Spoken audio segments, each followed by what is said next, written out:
Hello everyone. This is the final part to the episode, to the playlist. Today we are taking a look at the light anti-gas respirator. This is a Mark IIA in a Mark II haversack, and with practically most of the contents. So without any further ado, let's jump right into the final respirator that would be issued to the British soldier during World War II. Finally, a nice and compact one that doesn't take so much of the bloody screen. This is the light anti-gas respirator in its Mark II haversack. So a little bit of history. The light anti-gas respirator was introduced midway through 1943, so about June 1943, which is, I believe, the earliest dates you can find on the haversacks.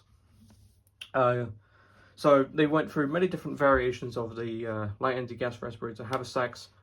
Mark 1, Mark 2, I think there was a Mark 3. And I know there was one made in jungle green webbing. No, not really webbing, but jungle green.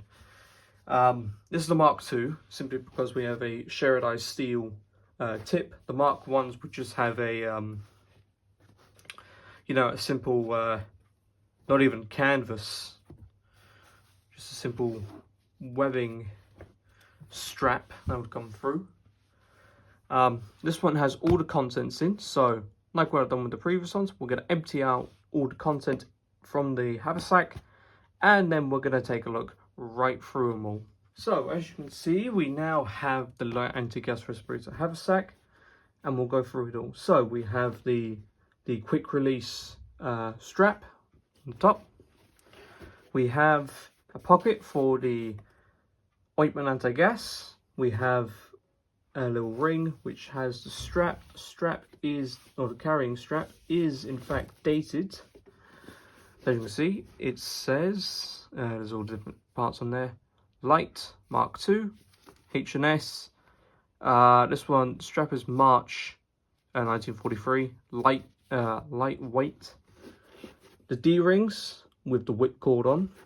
As you can see, you have the C hooks here. Now these C hooks would allow the light anti-gas respirator to actually attach onto a 37 pattern belt, which is rather interesting. Like I said, here's the other pocket, which actually does contain on the inside the original whip cord. So that's rather nice. So you got to have the whip cord one way or another. And actually, I believe that on the Mark 1, this is what the webbing, the quick release strap, like this part, would be made out of. So of course, opening up, it's rather nice. Do that. As you can see, it says Light 2, H&S, November 44. There's a 54 stamp. I believe that's when it got reissued, or either Danish. As you can see, it's pretty square on the inside. So that's for the eye shields. Now if I just get the light in there. That little piece of material here for, if I can get the light in there. There we go. That pocket there, that's meant for the anti-dimming outfit. And then you have a little strap here with the press stud. That is actually for the actual haversack strap, for when you put it onto the belt. Other than that, it's not really much. Not really much of a difference. It's all the exact same pockets and stuff. But now we move on to the fun part, and we actually take a look at the what would be stored inside the haversack. So we still have a load of contents. So of course we're going to go bottom, and then we're going to work our way to the right, and then back to the left. So of course we have the anti-dimming, once again, anti-dimming outfit Mark 5. We have a new type of ointment anti-gas. This would basically be the most recent one, as the number 6 would be tropical issue. So practically everyone got issued one of these. This one was made by the Metal Box Company and is dated 1942. Of course, once again, you've seen this one before. with all the contents in.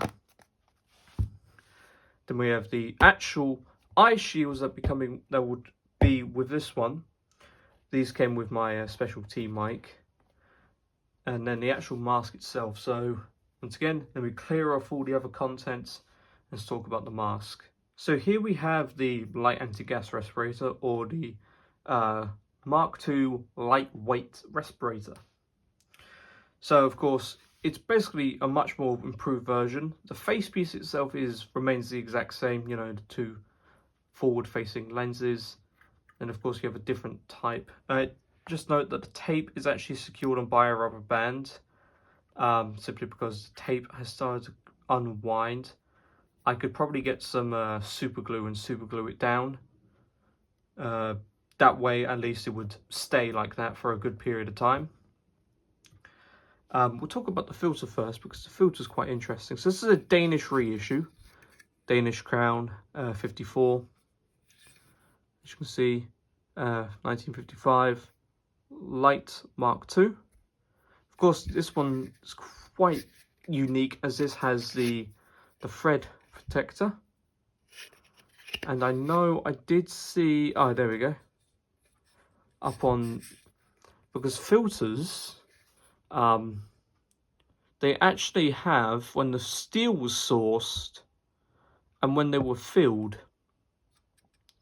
So this one is, I believe, April 1944. This is Metal Box Company as well. So another Metal Box Company product. Now, of course, the lightweight respirator itself, of course, it's a lot more convenient, as unlike the general service respirator, the filter can now be screwed in. This one is a STR March 44. On the actual piece, it's this piece itself, the paint started to flake off. Can't find a good date. Underneath, it has Mark II A Z 18944, so the 18th of September 1944, which aligns with the second day of Operation Market Garden. I'm not saying that this was there at Market Garden, but it's just interesting that it has a date. It's another normal, and we look on the back. Number 2, lightweight W&G 1944. And on the inside, it has a couple broad arrows here and there. There's your filter intake and outtake, of course. And there's your inhale and exhale valve, I believe.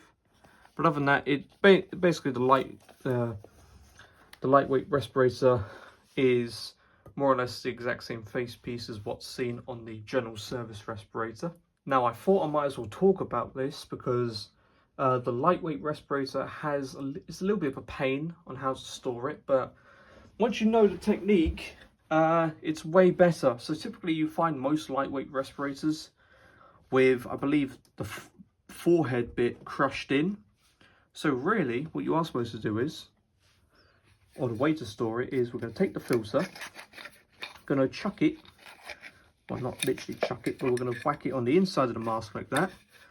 Do up the head harness, so just so it's on top.